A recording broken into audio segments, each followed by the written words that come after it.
कहा है ना कि हम तो गरीबों की हितैषी थे, हम गरीबों की मदद करते थे। अगर वो गरीबों की मदद करते थे तो लेकिन घोटाले भी तो वही करते थे, वो भी गरीबों का ही पैसा था भाई। अगर उन्होंने घोटाले करे तो वो तो गरीबों के पैसे से लिए। कि स्कूल में कितनी अच्छी व्यवस्था थी स्कूल में। अगर स्कूल भाई अगर चलो ठीक है एक ढांचा खड़ा कर देना और उसमें बच्चों को पढ़ाना, दोनों अलग बात होती है। ढांचा तो हर कोई खड़ा कर देता है लेकिन पढ़ाने वाला होना चाहिए। जब तुम्हारी सरकार होती है ठीक है तब तुम बोलते हो हम ये चीज़ देंगे वो चीज़ देंगे और तुम नहीं देते हो, और लेकिन जैसे ही तुम हार जाते हो और तुरंत विपक्ष में आते हो तो तुम ये बात जरूर बोल देते हो कि अगर हम होते तो ये चीज़ होती।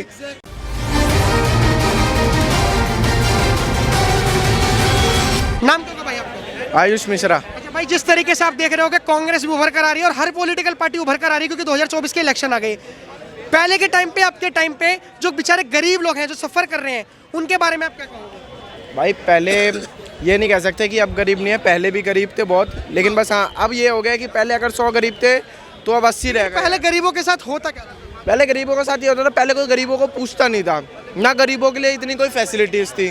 पहले ये जाते थे लाइनों में लगते थे राशनों के लिए सबके लिए, लेकिन राशन पता नहीं कैसे चला जाता था, गायब हो जाता था। आता 20 जनों के लिए था, मिलता 10 को था, अलॉट 20 लोगों के लिए होता था कि नहीं भाई 20 को दे दिया, और वो 10 कहते थे कि हमें नहीं मिलता। अब वो थोड़ी सुविधा। लेकिन कांग्रेस सरकार ने तो कहा है ना कि हम तो गरीबों की हितैषी थे, हम गरीबों की मदद करते थे।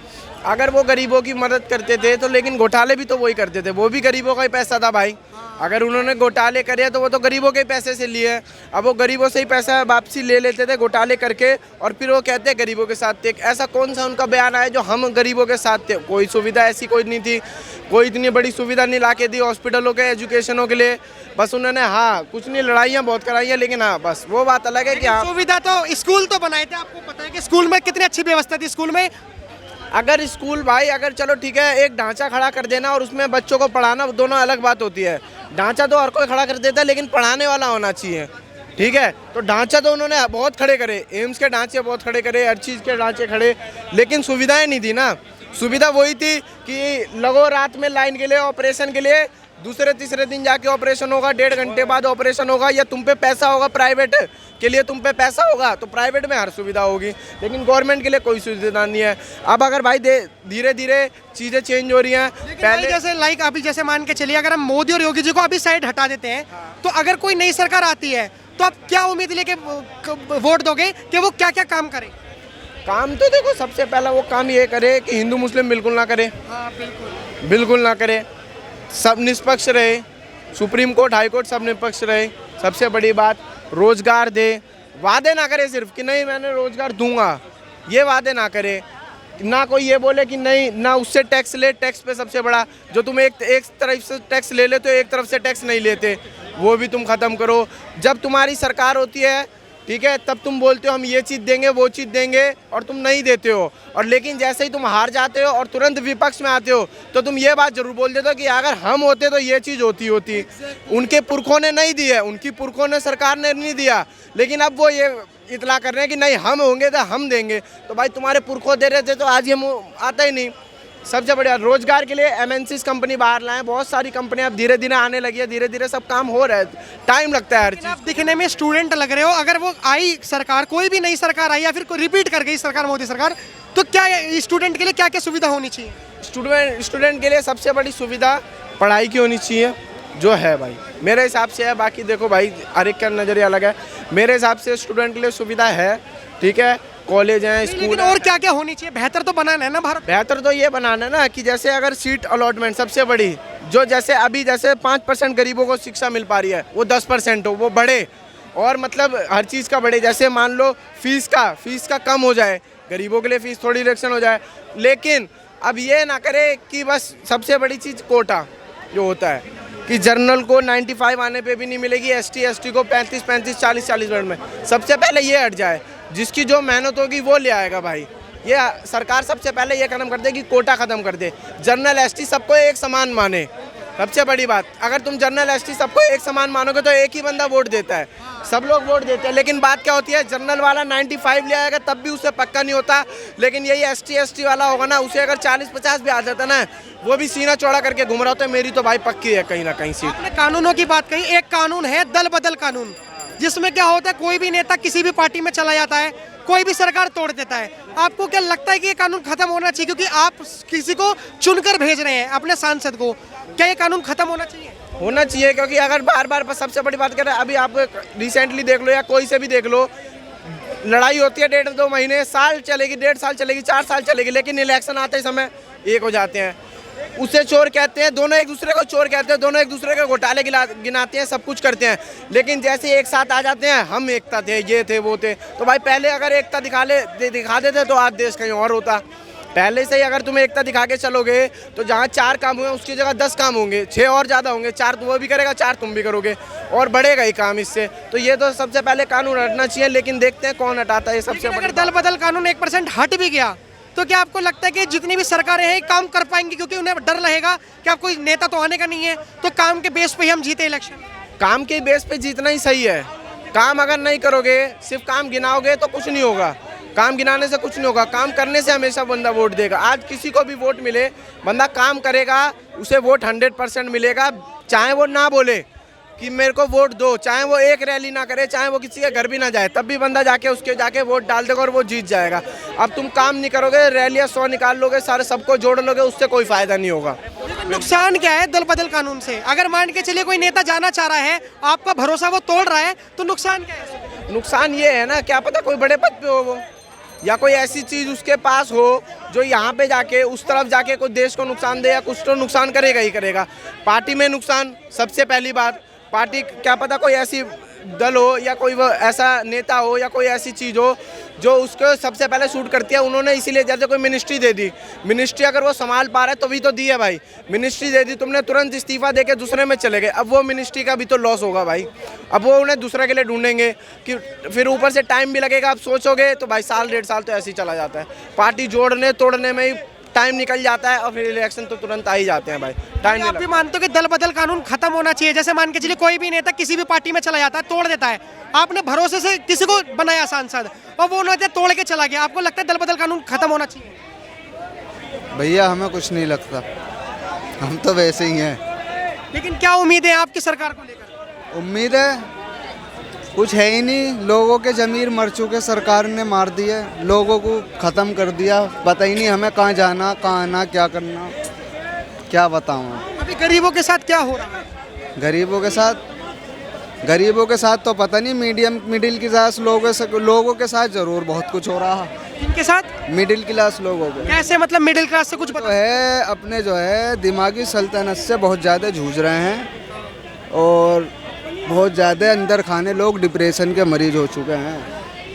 अब क्यों हो गए हैं ये गवर्नमेंट खुद बताए, हमें तो पता नहीं। लेकिन अगर आप नई सरकार को भी लाना चाहेंगे तो क्या उम्मीदों के लिए लाना चाहेंगे? क्या उम्मीद है आपकी कि क्या काम करें? बस सब लोग जो है खुशहाल हों, काम कुछ भी करें लेकिन लोगों में खुशहाली हो।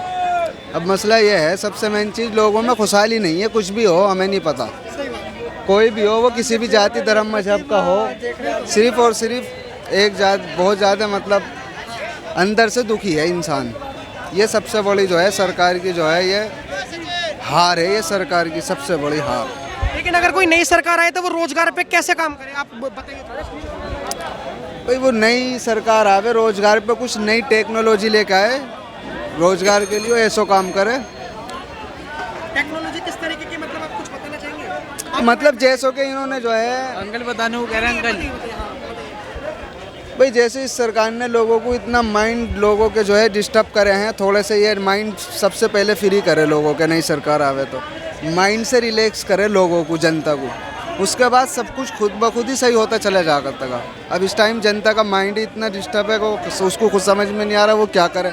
बिजनेस या कारोबार तो लोग क्या करेंगे जब दिमागी सुकून में नहीं है। बस नेता थोड़े वो दिमाग भटका रहे हैं। हाँ इलेक्शन के टाइम पे, इलेक्शन के टाइम पे भी, इलेक्शन से पहले भी अब यही चल रहा है, और चल क्या रहा है, सिर्फ यही चल रहा है, लोगों के दिमाग से खेलना, और कुछ नहीं चल रहा है हिंदुस्तान में हमारे। जिस तरीके से बेरोजगारी है, महंगाई, आपके घर में भी सिलेंडर आता होगा, क्या आप गुजारा कैसे करते हैं? भाई साहब सबसे महत्वपूर्ण चीज़ जो है इस रोजगारी के अलावा जो सबसे मेन चीज़ है वो है इंसान का चैन और सुख, प्यार और मोहब्बत, वो कहीं बहुत कम हो गई है आपस में, बस। लेकिन आप क्या उम्मीद करते हैं आम जनता, हम पॉलिटिक्स को साइड में हटाते हैं, अगर कोई नई सरकार आए तो वो कैसा काम करे आपके नजरिए में? जनता के हित का काम हो, जनता के हित का काम हो, और ये नेताओं का जो भ्रष्टाचार है ना वो ख़त्म हो जाए, वो ख़त्म हो जाए। जो बिकने वाले नेता हैं इनको जो 25 जो आप अभी पूछ रहे थे जो है कि दल बदल कानून ख़त्म होना चाहिए। दल बदल कानून ख़त्म नहीं होना चाहिए और सख्त होना चाहिए। जिस पार्टी सिंबल पर जो है कि आप चुनाव लड़े हो, अगर आप बदलना चाहते हो तो पहले इस्तीफ़ा दो, पद से इस्तीफ़ा दीजिए, उसके बाद जो है कि जाइए, वरना उसके पहले गए तो जो है कम से कम 40 साल तक चुनाव, किसी भी सार्वजनिक पद को चुनाव के लिए 25 साल का बैन लग जाना चाहिए। बस और कुछ नहीं कहना है। ये चोर दरवाज़ा हमेशा के लिए ख़त्म। अभी 2024 के इलेक्शन में आएंगे। इलेक्शन तो आते जाते रहते हैं, आप अपने मन चाहे सांसद को चुनेंगे, लेकिन वो जब सांसद पार्टी छोड़ के किसी और पार्टी में चला जाएगा तो आप कैसा महसूस करेंगे? बहुत दुख होता है, बहुत दुख होता है। इसीलिए तो कह रहा हूँ ना, किसी और में जो है जा रहा है तो पहले पद से इस्तीफ़ा दो, पद से इस्तीफ़ा दीजिए, फिर जा करके दूसरे में शामिल होइए, दूसरे के सिंबल पर जो है कि आप लड़ करके फिर आइए, तब देख लेंगे कितने बड़े मर्द हो तुम। नुकसान तो है, मतलब दल बदल कानून जिस तरीके से भी कानून व्यवस्था है, नुकसान तो है। नहीं, वो राजीव गांधी से जो है कि एक गलती हो गई थी। कानून तो उन्होंने बनाया, कानून तो उन्होंने बनाया, लेकिन एक कुछ ग्रुप लेकर के आप अलग हो सकते हो। नहीं, आप पार्टी सिंबल से पहले इस्तीफ़ा दीजिए। जिस पार्टी सिंबल से चुनाव लड़े हो उससे इस्तीफ़ा दीजिए, फिर जाइए। हाँ, और अगर उसी इस्तीफ़ा नहीं दे रहे हो तो आपको जो है 25 साल के लिए, एक लाइन का प्रस्ताव, 25 साल तक आप जो है चुनाव नहीं लड़ सकते। बस ये होना चाहिए, ये होना चाहिए। और कुछ आपके दिमाग में कि क्या क्या होना चाहिए देश में? नहीं, बस एक तो चोर नेताओं का जो है कि दरवाज़ा जो है ना, ये सदा के लिए बंद होना चाहिए। राज्यसभा को जो है सदा के लिए समाप्त कर दीजिए, ये चोर दरवाज़ा है। कोई गरीब आदमी जो है कि राज्यसभा में नहीं जा सकता। जो मोटे मलाई वाले हैं वो जाते हैं और मोटी मलाई खाते हैं, इसलिए इस चोर दरवाजे को भी ख़त्म कर दीजिए। अच्छा देखिए, हर कोई बीजेपी में मोदी योगी तो नहीं हो सकता, ठीक है? हर कोई बीजेपी में मोदी योगी तो नहीं हो सकता, चाहे वर्तमान की सरकार हो या पहले की सरकार हो या फिर अभी भी विपक्ष की हो। हर नेता कोई ना कोई चोर मिलता जरूर है। सारे के सारे चोर हैं, सारे के सारे चोर हैं। ईमानदार कोई नहीं है, कोई सा भी दूध का धुला नहीं है, कोई सा भी। इन्होंने जो है कि महात्मा गांधी जो खादी भंडार का कुर्ता पजामा था ना, इन्होंने बदनाम कर दिया, बदनाम। अच्छा, बदनाम कर दिया। अब दूध के धुले योगी और मोदी भी नहीं है। मैं नहीं कह रहा हूँ गंगा में नहा करके आए हैं, गड़बड़ियाँ उनके अंदर भी है। अगर किसी के अंदर गड़बड़ी ना हो तो सीधे भगवान का रूप होता है। तो अभी अगर प्रधानमंत्री के लिए भी जो है कहना चाहूँगा, कितने बड़े पद पर हैं आप, देश के राजा हैं, देश दुनिया की निगाह आपकी तरफ है, लेकिन झूठ नहीं बोलना चाहिए। झूठ नहीं, शर्म आती है कि किस तरीके के झूठ? अरे भाई, हर तरह के जो है भाषण देख लीजिए। आप कहते हैं कि जो है कि कांग्रेस ने भ्रष्टाचार किया। अरे क्या आप जो है आप देश के राजा इस समय बनाए गए हैं, हमने आपको देश का राजा जो है बना दिया है। अगर उन्होंने गलत किया है तो आप पूरे देश में घूम करके गा क्यों रहे हैं? अब तक तो उन्हें कार्रवाई करके जो है जेल के अंदर या फांसी पे चढ़ा दिए होते। किए आप कुछ नहीं किए, सिर्फ जो है कि रोज़ जो है कि भ्रष्टाचार। अपनी पार्टी को आप रोक ही नहीं पा रहे हो, दूसरे को लिए क्यों गा रहे हैं? बस अगर कोई नई सरकार है, लास्ट सवाल है सबके लिए जो है कि यही कह रहा हूँ जो है कि एक लाइन का प्रस्ताव होना चाहिए। जरा सा भी भ्रष्टाचार करे जो है पद से निकाल करके उसको जेल में डालिए। काम लंबी सुनवाई नहीं, फास्ट ट्रैक कोर्ट में सुनवाई करके उसको जो है लटका दीजिए। सुभाष चंद्र बोस ने कहा था जो है कि आज़ादी मिलने के बाद जो है कि कम से कम 30 साल तक इस देश को जो है कि मार्शल लॉ के अंदर रखना चाहिए। वो होना चाहिए, आज ज़रूरी है, बहुत ज़रूरी है।